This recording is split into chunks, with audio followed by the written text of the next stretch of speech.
Good morning, student. I think we are studying a very hard point, center of mass, and it is also very important for completion point of view.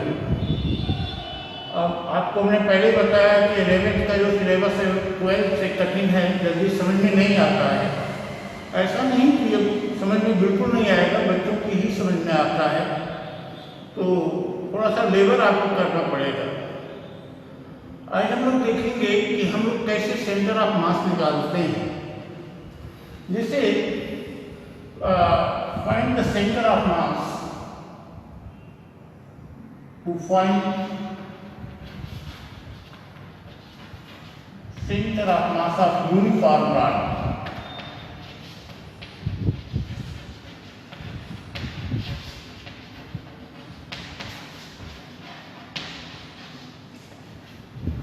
ये questions के लिए ये confusions के लिए ये सब बहुत important है, ये ध्यान दीजिएगा। और निश्चित रूप से जो मैकेनिक्स है वो काफ़ी टफ है, चाहे वो नीट का एग्ज़ाम हो चाहे जेई का हो। तो आप देखिएगा, हम लोग फाइंड आउट करने चल रहे हैं centre of mass of uniform rod.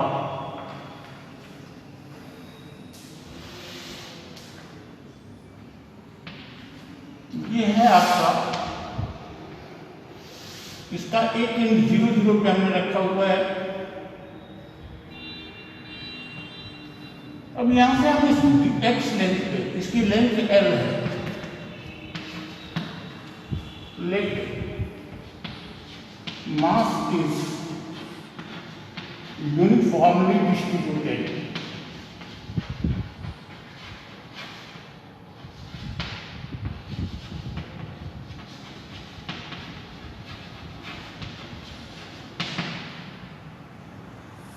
ये आपका हो जाएगा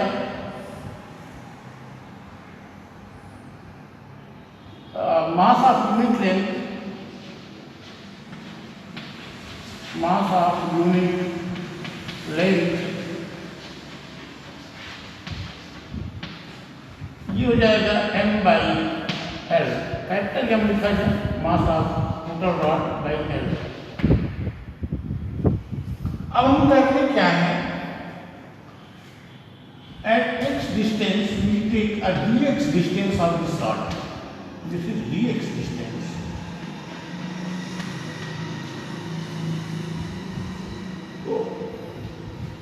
mass of dx distance, dx length of rod,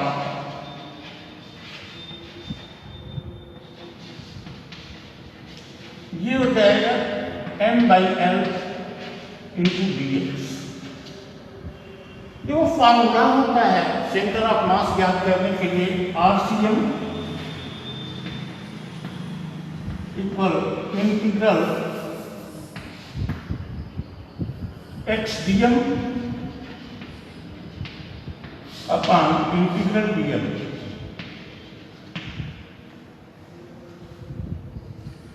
the mass of dx length of rod, this is dm, इसका मास में वो dm है। अब ये आपका हो जाएगा इंटीग्रल x dm, आपका हो जाएगा m by l dx upon capital M by l बाहर लिया जाए, m कैंसिल हो जाएगा, 1 by l integral h dx from 0 to l। क्योंकि हमको लेना है यहां से यहां तक, यहां 0 to l यही लिख दिया जाए।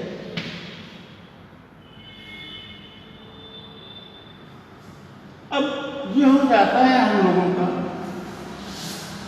RCM सेंटर ऑफ मास की स्थिति equal 1 by l x square by 2, इसका integration from 0 to l।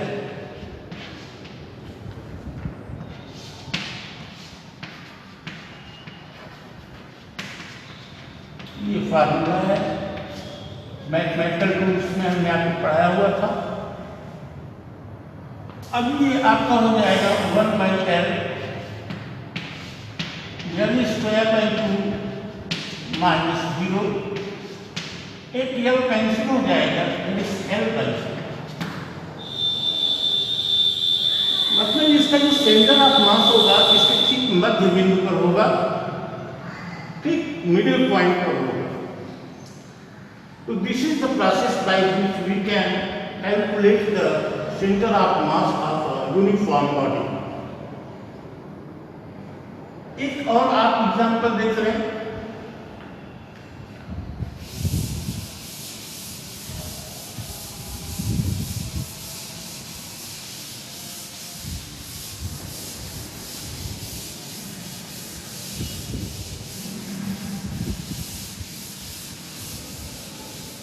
center of mass of semi sphere।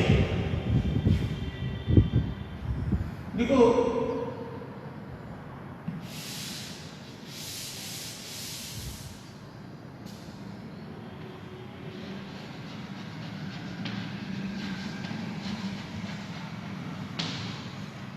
ये आपका स्फीयर है,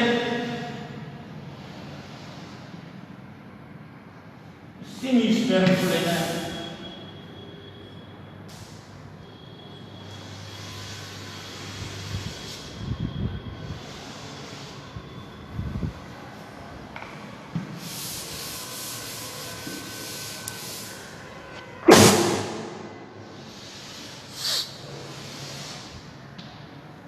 हम इसकी जो रेडियस है वो कैपिटल R है।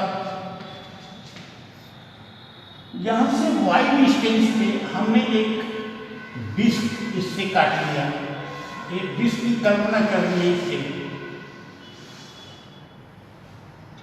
ये डिस्क है आपकी,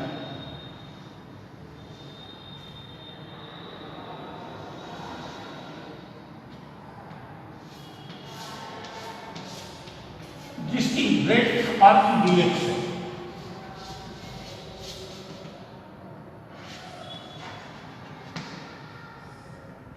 ये इसकी रेडियस है आर।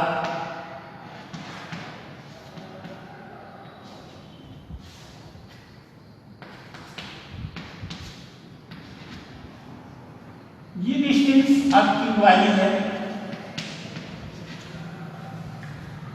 तो देखो आर बराबर आपका हो जाएगा capital R² minus y²।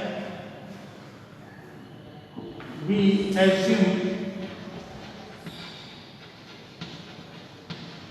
a disk at y distance from origin at y axis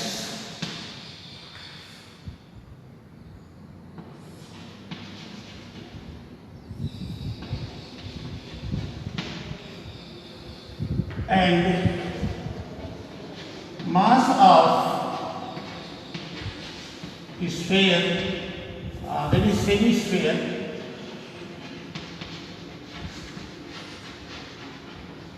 equal capital N। देखो मास तो होता है, M इक्वल आपका हो जाएगा volume into density, volume into density. V 2/3 pi R cube, आप जानते हो स्फीयर का जो वॉल्यूम होता है, और इसलिए तो आपका सेमी स्फीयर है, और इनटू डेंसिटी मान लो 2 है इसमें। तो ये इसका मास हो जाएगा। अब देखो इसका जो वेट होगा ये क्या होगा, वॉल्यूम ऑफ दिस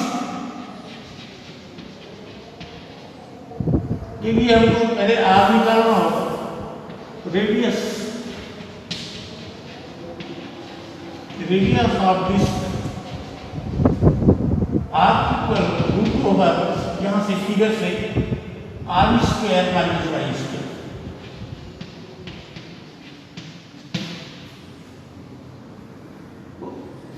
अब वेट मास ऑफ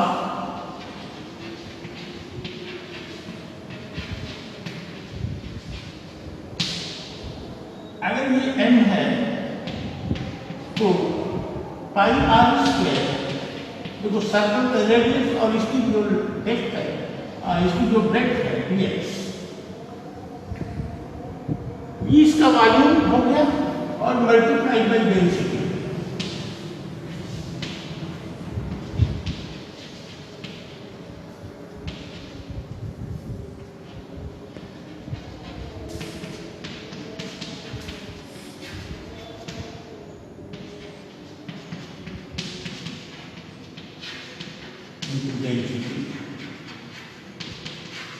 डेंसिटी हो,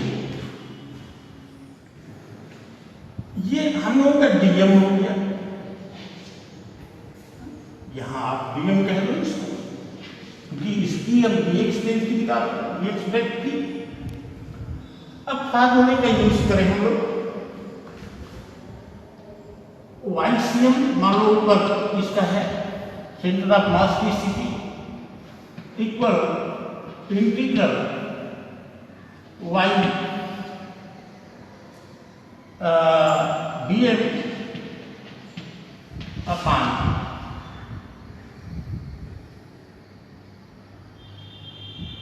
y dm अपान हो जाएगा हम लोगों का, या x dm हमने ऊपर y लिया है तो y dm ही रखा जाए, y dm अपान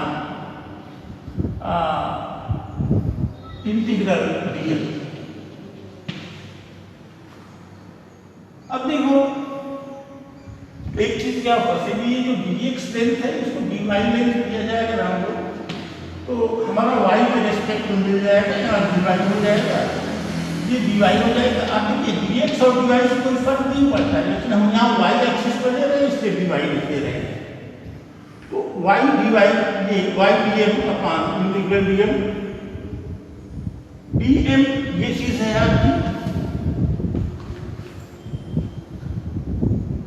और ये कैपिटल dm इसका इंटीग्रल जो हो जाएगा वो कैपिटल M हो जाएगा, 1 बाई कैपिटल M। ये इंटीग्रल हो गया y dm हमारा है पाई आर स्क्वायर हो इंटू dy,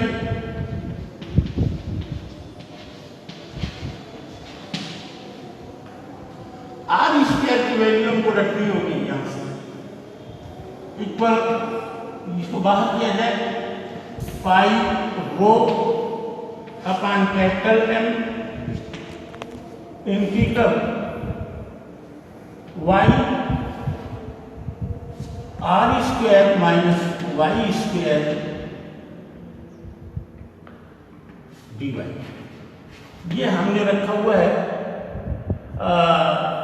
dm की वैल्यू, आर पाई रो हमने बाहर ले लिया, y बचा और आर स्क्वायर की वैल्यू यहां से हमने रख दिया R square minus Y square dy।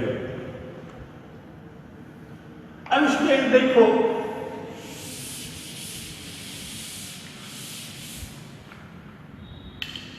YCM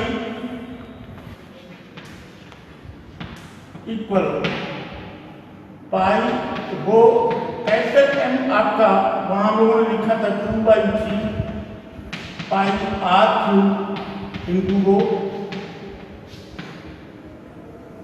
ये पाई r³ मीन्स कैपिटल R³, इसकी रेडियस कैपिटल R है। अब देखो यहां इंटीग्रल अगर हम लोग लेते हैं तो इसको हम लोग लिख सकते हैं R square by minus y³ dy। कहां से कहां तक, from 0 to r, from 0 to यहां तक r तक।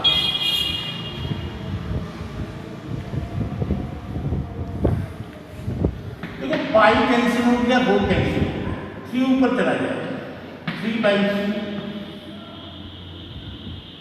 r³ ये हो जाएगा हमारा R square Y square by 2 minus Y power 4 by 4।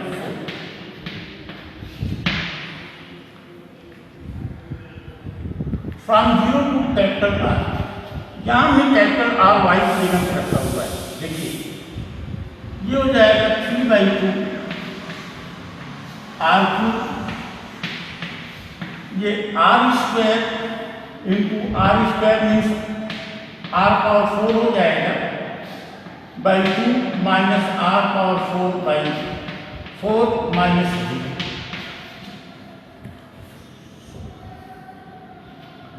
ये R power 4 by 2 minus R power 4 by 4, ये मिल जाएगा हमको आर पावर 4 बाई 4।